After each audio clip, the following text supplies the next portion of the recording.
Assalamualaikum warahmatullahi wabarakatuh. Shalom, Om Swastiastu, Namo Buddhaya, dan salam kebajikan bagi kita semua. Perkenalkan, nama saya Muhammad Adam Satria dengan NIM akhir 851. Saya tidak sendiri dengan rekan saya. Perkenalkan, nama saya Altad Sioro Hipsitakas dengan NIM akhir 836. Oke, dalam video kali ini kita akan mengupas tuntas sebuah putusan penting Mahkamah Agung mengenai hubungan industrial. Kasus ini melibatkan PT Yudo Indonesia dan seorang karyawannya, Bapak Iwan Nakatani, yang diputus hubungan kerjanya pada tahun 2022. Perselisihan ini berujung pada media hijau, mulai dari pengadilan hubungan industrial hingga ke tingkat kasasi. Apa yang menjadi pertimbangan Hakim Agung? Mari kita simak analisisnya. Bagian pertama, duduk perkara dan klasifikasi pihak. Bermula pada tanggal 31 Agustus 2022, PT Yudo Indonesia melakukan pemutusan hubungan kerja atau PHK terhadap Iwan Nakatani. Perusahaan beralasan Iwan dianggap lalai karena tidak menghitung pesangon tenaga kerja asing dan tidak melaporkan kekurangan tersebut dalam laporan keuangan. Mereka menyatakan ini sebagai kesalahan berat. Namun, Iwan Nakatani membantah tuduhan ini. Ia menyatakan bahwa PHK yang sesungguhnya dilakukan karena usianya telah mencapai 57 tahun, yaitu usia pensiun sesuai peraturan perusahaan. Ia merasa di PHK bukan karena kesalahan, melainkan karena telah memasuki masa pensiun. Karena merasa dirugikan, Iwan pun menggugat perusahaan ke Pengadilan Hubungan Industrial di Bandung. Kemudian bagian yang kedua, putusan pengadilan tingkat pertama dan banding. Pada Maret 2024, Pengadilan Hubungan Industrial atau PHI Bandung memutuskan perkara ini.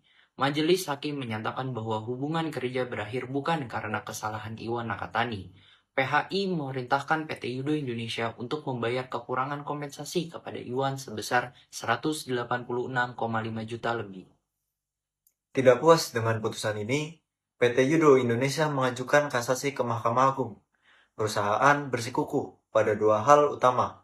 Yang pertama, bahwa gugatan Iwan sudah melewati batas waktu atau kadaluarsa. Kemudian yang kedua, bahwa PHK dilakukan karena kesalahan berat Iwan. Kemudian masuk kepada dalam bagian ketiga, putusan Mahkamah Agung dan pertimbangan hukum.